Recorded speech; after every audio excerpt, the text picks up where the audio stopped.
This is CTV News. Good evening and thank you for joining us. We start tonight with a happy ending to a story we first reported last week. Bill Shea, Harrow's 100-year-old World War II veteran, is back home after spending a month in a BC hospital. Unable to pay for a private flight with medical services, the family says it was an anonymous donor who saved the day. CTV's Robert Lothian was there when Shea arrived back in Windsor. There he is. Once a tail gunner in World War II, it's Bill Shea's last flight that may be his most memorable. When we told him Friday night and said, it's for sure, he said, I hope it doesn't fall through again. I said, no, for sure, you're coming home. Shea landing in Windsor Monday evening after a month in a BC hospital. The 100-year-old World War II veteran receiving a hero's welcome home. Great to see you, Bill. So good to see you. Yeah, you behave yourself. Be strong. He's one of our veterans, we care a lot. He means a lot to us. Falling ill after an Alaskan cruise, Shea was hospitalized with no way home. Family pleas for Veteran Affairs to help cover a nearly $60,000 private flight were denied until an anonymous donor stepped up. I'm going to keep fighting. I would like to return the funds to that donor, and really, it's a principle of the whole thing. A World War II veteran, 100 years old, and they were just going to leave him there because he was getting hospital care. Shea will now begin his recovery journey at a Windsor hospital. And after missing his own birthday celebration, friends and family are ready to make up for lost time. He'll bounce back. If I know Bill, he'll bounce back. As for traveling, Shea's family says they're grounding the 100-year-old from any future trips. I don't think we'll let him. That's it. He's done. This will be his last flight. Robert Lothian, CTV News, Windsor. Also new tonight, residents in Chatham-Kent are being asked to conserve water. The municipality issued a temporary water conservation request on Sunday following an electrical issue at the water treatment plant. The municipality says crews were immediately dispatched to assess and diagnose the problem, but it has not been fully resolved. The backup generator responsible for pumping water to the distribution system also failed, leading to a drop in the elevated water tower levels and a temporary reduction in water pressure. The municipality says the generator issue has been temporarily resolved. Water pressure has stabilized, but officials say they're still experiencing operational challenges. Residents, you're being asked to conserve indoor water usage, eliminate all outdoor water usage, including lawn watering or washing your vehicle, or even filling your pool or hot tub, and any outside construction activities that require water. Leamington's Highline Mushrooms has been fined $115,000 after a worker was seriously hurt in July. According to the Ministry of Labour, the worker was entangled in a net washing machine at a facility in Kingsville. The worker's injuries described by the ministry as critical. The ministry says, quote, there were no measures, procedures, guards, or other devices in place to prevent access to a hazard. The company must also pay a 25% victim fine surcharge. Sticking with court and a warning, this next story contains disturbing details about intimate partner violence. CTV's Bob Balachico reports tonight on the ongoing trial of a Michigan man in the death of his estranged wife here in Windsor. Today, two people testified about witnessing what they believe to be a heated argument between Brian Marbury and Sarah Boulay. Sarah Hamid testified via Zoom today from the UK. She and the court saw security video of the night in May of 2023 when she reported concerning behavior in the room above hers at a local motel. A 2-minute stretch shows her walking from her street-level room at 1 in the morning on May 27, 2023, to the reception office. She looks over her shoulders at one point, citing concern for what was happening. Hamid says she and her husband heard noises for about an hour. Quote, a lot of banging around is how she described the noise. She also heard, quote, stop it, you're hurting me. Asked how many times she heard the pleas, Hamid said, quote, it was very many. I didn't count. Hamid walked to the office to speak with the owner of the Huron Church Motel. The owner then visited the room shortly thereafter. Hamid testified hearing the exchange, which included numerous expletives. During cross-examination, defense lawyer Ken Marley took Hamid to task on the intensity of that exchange after the owner testified his conversation with Marbury was friendly. He also questioned why she waited almost an hour to report the incident, suggesting she could have called 911 or Windsor Police instead of walking to the front desk. Later this afternoon, Hamid's husband testified via Zoom, describing a different situation. He described hearing a woman screaming and a man shouting. Quote, "It sounded to me like the man was belting the crap out of the woman." He continued by saying, quote, "The man was shouting, the woman was screaming in pain." After the noise stopped, he testified that he and his wife went to bed, quote, satisfied the owner had solved the problem. During cross-examination, Marley pointed out Scanlon noted shouting and screaming while his wife described a soft female voice. He doubled down on Scanlon for not taking action by calling authorities during what seemed to be an emergency. A new witness is expected to take the stand Tuesday. In Windsor, Bob Belichico, CTV News. The Nathaniel Krug inquest is now over, and the jury made some practical recommendations for preventing future overdose deaths of inmates. Nathaniel Krug died in March 2021 after taking fentanyl and a sedative sometimes used for insomnia. He had entered the jail just 9 days earlier, charged with attempted murder. The jury of 5 people found his death was accidental. Interestingly, they took the advice of the former inmate who sold Krug the drugs he overdosed on.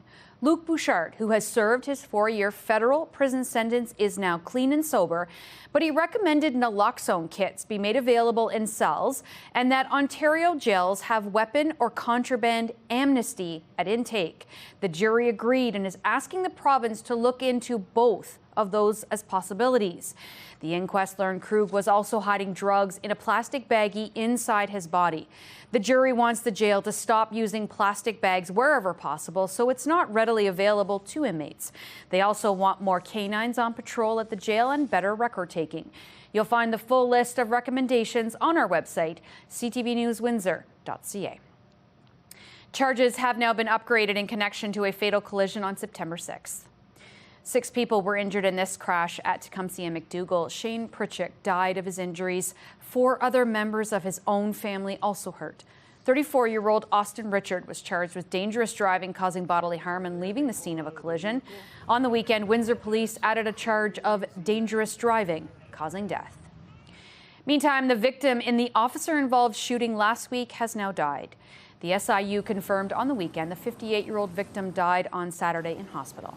On September 18th, police responded to calls for a man wanting to harm himself in the Stanley and Lillian area. According to the SIU, the man was found in the backyard where he pointed a firearm at police before fleeing inside. After negotiation, he walked outside and pointed the firearm at police. 3 officers fired their guns with at least 1 shot hitting the man. The SIU is still investigating. We are a week away from the National Day for Truth and Reconciliation on September 30th.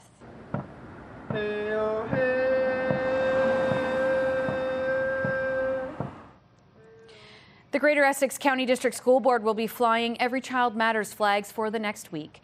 At today's flag raising, there was also a drumming demonstration and a smudging ceremony. September 30th is a federal holiday and is intended to recognize the legacy of the residential school system in Canada. A solemn start to the new season for the WSO, performing their first concert this weekend without Maestro Robert Franz.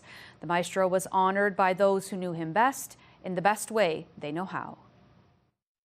Robert had a passion for music education and outreach, leaving a legacy for generations of music lovers to come. Robert, we miss you. We thank you for giving us so many years of joy through your work.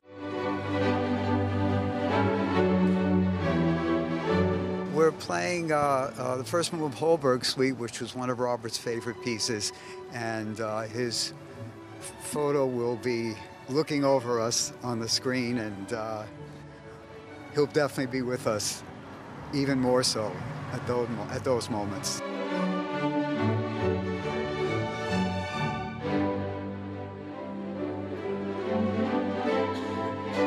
Robert and I were very, very close friends and colleagues, and we feel his spirit here, and it's important for us to continue the fantastic tradition and legacy that he started here.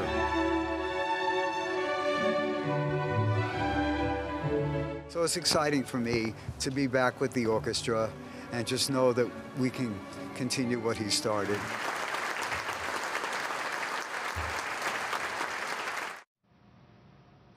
Also paying tribute this weekend, members of Unifor celebrating the life of Buzz Hargrove. He was one of the persons that you could actually sit down and talk to him, and he would listen to you and basically not say that he would agree with you, but he'd listen to what you have to say. A memorial service was held at the Union Hall on Turner Road Sunday. Hargrove died in June at the age of 81.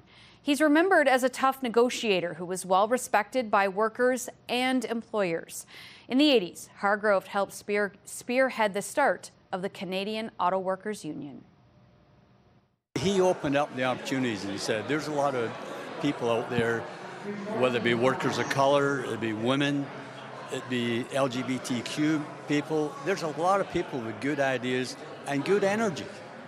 And he did go that way. He'd done all that before it became the popular thing to do. CTV meteorologist Gary Archibald has your first fall weather forecast coming up in 2 minutes' time. And still ahead, how Michelle Prince's legacy lives on, one concert at a time. 5K a day is back on 93.9 Virgin Radio. Listen to Hannah and Johnny in the morning for your chance to win $5,000 every weekday. 5K a day. Virgin Radio. CTV meteorologist Gary Archibald joins me now. And Gary, I know the calendar might say that it is fall, but it certainly feels like summer out there. I'm sorry, you were saying something about fall? Yes, I'm excited about fall season. Look, let it go. Michelle, it's okay. It'll come around in a while. Fall is here, ladies and gentlemen. If you know me, you know I'm excited. I love the fall colors. I'll be taking pictures. It came at 2:19 our time, Eastern Daylight Time this afternoon, and it will be here for 13 weeks. Lovely. Today was summer-like. Okay, it was warm-ish and above seasonal, but early fall is really a transitory time, isn't it? There's a bit of fall and summer and fall when it gets close to that changeover. The rainfall really was the big story of today, and it was a stream of activity. We talk about a training effect where it seems like a stream just rolls right past from locomotive to caboose over one particular area, right? A training effect. We have a stream of rain showers along this boundary that is working from Louisiana, in fact, all the way through Ohio into southern Ontario and now into southern Quebec. All a part of the same layer of moisture, rain, and the clouds distributing that. Also embedded thunderstorms, too. The worst of it stayed stateside. I'd say the north shores of Lake Erie due east towards Lake Ontario. We are looking at a secondary wave. In fact, an altogether new area of low pressure in behind this one that will bring rain through Wednesday and Thursday. So keep the umbrella nearby. It will repeat. This cloudy, rainy, breezy sort of day and evening tomorrow and likely Wednesday and Thursday. Heaviest rains, by the way, closest to us lie just to the north near Sarnia and along the southeastern shores of Lake Huron. The overnight temperature is still well above seasonal. Our average low is now closer to 11 degrees Celsius. So this indeed would be summer-like, but we're still in this warm air slot. It will eventually change in about a week or two, and then we'll be talking about single digits for overnight lows. So enjoy it while it's here. 11 degrees, 18 degrees tomorrow morning at 8 o'clock. Cloudy and then getting cloudier towards the afternoon. In between 2 and 3 o'clock, we'll reach a high of 24. The umbrella required tomorrow afternoon. Light thunder showers. Rainy Wednesday, Thursday, lower 20s anticipated. Friday improves and the weekend looks good. The first weekend of fall, mid-20s above seasonal, but still fall. Just warm fall weather. Enjoy. Thanks, Gary. The clubhouse at Roseland Golf Course will be torn down. That just one decision out of Windsor City Council today. CTV's Sanjay Morrow gets us up to speed on municipal politics. All those in favor? The first of 3 lengthy debates at City Council today focused on affordable housing, a consultant's report laying out the challenge. Purchasing a home in Windsor, Essex is considered unaffordable for all households outside of those considered high income, with the exception of apartment dwellings. A real estate executive argued the math does not work for developers. It doesn't make sense for builders. There is no initiative, there is no benefit. Councillor Kieran McKenzie moved to endorse recommendations in the report, from more purpose-built rentals to deeply affordable units and a wider mix of housing. But Council stopped short, warning the city cannot shoulder the cost or responsibilities alone. Next, a proposal from downtown Councillor Ronaldo Agostino for a good neighbor policy. It would spell out responsibilities for residents, businesses, and social service providers, with clear steps when issues arise, like discarded needles or people in distress. Pelissier Street resident Paul Sinnott says he lives in fear over what he sees outside his door. Imagine waking up, lights, sirens bathing your living room at 1 o'clock, at 3 o'clock, at 5 o'clock in the morning. And I'm not talking on different nights. That's all happening in one night. In the end, Council voted to direct administration to develop a Good Neighbor program as part of the Housing and Homelessness Master Plan. And finally, the most contentious debate of the day, the future of the former clubhouse at Roseland Golf and Curling Club. At issue whether to move ahead with a $2.5 million demolition contract and a smaller new clubhouse, or tie the project to potential residential development on the site. If you try and intermingle the business plan between one and the other, you put the golf course at risk. In the end, Council backed administration's recommendations, awarding the demolition contract to Sterling Ridge General Contracting and endorsing a new clubhouse vision with a smaller footprint, large patio, and streamlined food service. Sanjay Maru, CTV News. Meanwhile, a disappointing discovery this weekend for a candidate in the Ward 2 by-election. Sam Romano says 2 of his campaign signs have been stolen, both times caught on surveillance camera. One stolen on September 9th outside an auto shop on Tecumseh Road. 5 days later, a sign allegedly stolen off Sandwich Street. Windsor police do confirm they are investigating. The Ward 2 by-election is 1 month away. This is Ward 2. We want to improve Ward 2, and this is, this is kind of the thing that's going on in a municipal election. So somebody must have put these people up to it, because I've never heard of that before. Windsor police are reporting another successful crackdown in the city's Glengarry neighborhood. Windsor police and its community partners ran a 3-day targeted operation from the 18th to the 20th. It led to 31 arrests and 39 criminal charges, including theft, break-and-enter, and probation violations.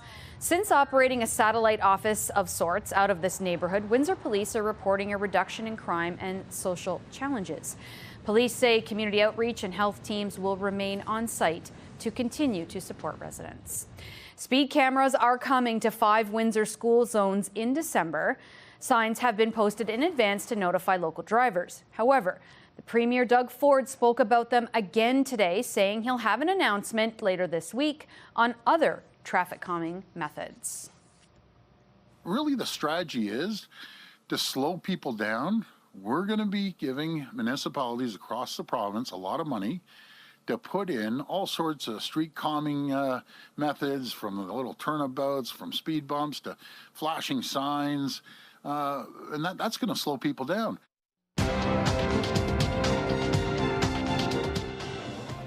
On the markets, the TSX gained 191 points. In New York, the Dow added 66, the Nasdaq up 158. The Canadian dollar dropped 0.15 of a cent today, and on commodity markets, gold gained more than $69 an ounce as oil fell 12 cents a barrel. Would you text your ex for $10,000? 89X is back. Listen for the keywords and text your ex. It's never been more rewarding to get back with your ex. Only on Windsor's Alternative, 89X.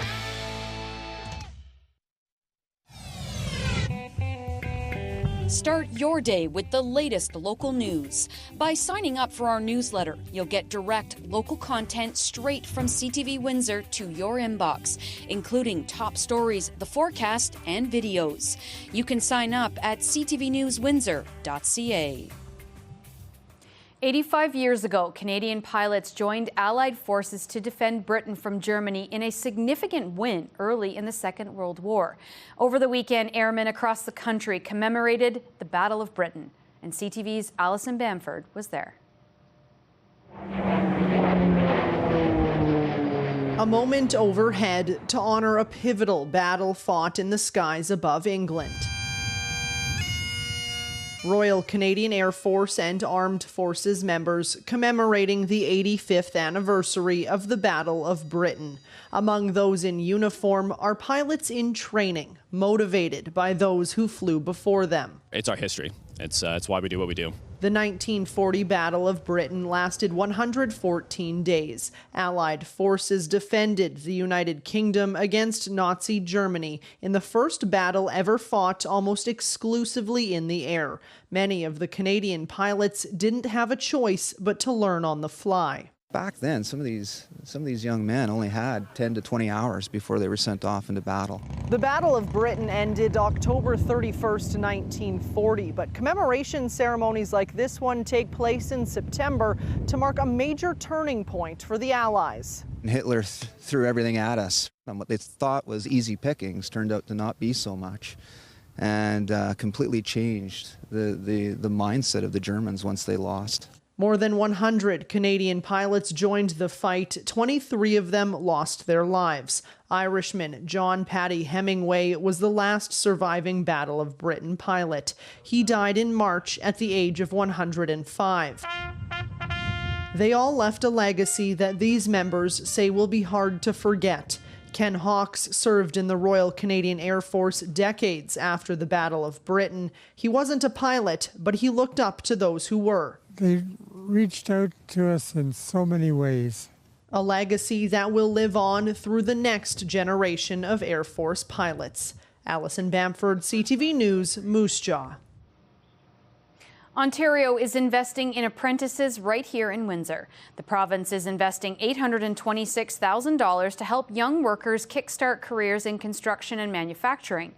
It's a partnership with IBEW Local 773 to expand their job readiness program. It gives young workers hands-on experience and safety certifications, including aerial platform training, first aid, and the basics of electricals before they even set foot on a job site. 48 young workers have already gone through the program. It's part of a broader $2.5 billion provincial plan for Ontario's next-gen workforce. Having this announcement today helps to support that and helps to support our students getting a great paycheck and a great career ahead of them. What happens with the job readiness is it takes the burden off the union and off the contractor. The government takes care of the funding. We put these people through training. If they can't cut it, they don't make it through the program. Crews had some serious cleaning up to do after Saturday's hockey game at the main bowl of the WFCU Centre. Watch as the safety glass shatters behind the London Knights bench. Much of the debris landed on Knights co-owner and head coach Dale Hunter, but some of it hit players on the bench. Luckily, no one was seriously hurt. Well, good news, Jimmy Kimmel is coming back. The network announced today that the show would return Tuesday. It comes nearly a week after his controversial suspension by ABC and parent company Disney. Kimmel commented on the president's reaction to the assassination of conservative activist Charlie Kirk. That led to a swift reaction about freedom of expression for comedians and a flurry of Disney Plus cancellations. Discussion here at Windsor City Hall. Windsor's top stories. A major project is about to get underway. Breaking news alerts. Severe weather is a possibility. And watch live. Good evening, and thank you for joining us. Download the CTV News app. Another successful Open Streets is in the books. I don't hold you to stay with us. Windsor hosted the annual Open Streets across 8 different hubs. The 8-kilometer car-free route stretched from Ford City to Sandwichtown. This marked a return to the Central West route after hosting an Open Streets East edition in 2024. Residents who came out this year say Windsor needs more opportunities like this for pedestrians. It wouldn't be fun, and we wouldn't have the opportunity to find little vintage stores and little, places that we don't see when we're driving to somewhere. CTV meteorologist Gary Archibald joins me one last time. Gary, happy first day of fall. Thank you, Michelle. I appreciate that. And to you and everyone else out there, enjoy it, because although it's rainy and we need the rains, we've been talking about the drought situation, we will see a beautiful weekend that lies ahead. So mark it down. I think it will be sunny and warmer than seasonal. As we take a look at our Enercare Siles 7-day forecast. 24 in the early afternoon, showers, possible thunder showers in the late afternoon, evening, a showery Wednesday, Thursday into Friday morning, lower 20s, and then mid-20s possible Saturday into Sunday and Monday, looking at sunny conditions. And despite the fact it's fall, it's still sunscreen weather, wherever your skin's exposed, of course, no matter what time of the year. Happy fall indeed. Good night. And finally for us tonight, a fresh round of concerts are on deck at Caesars, with proceeds going to a great cause.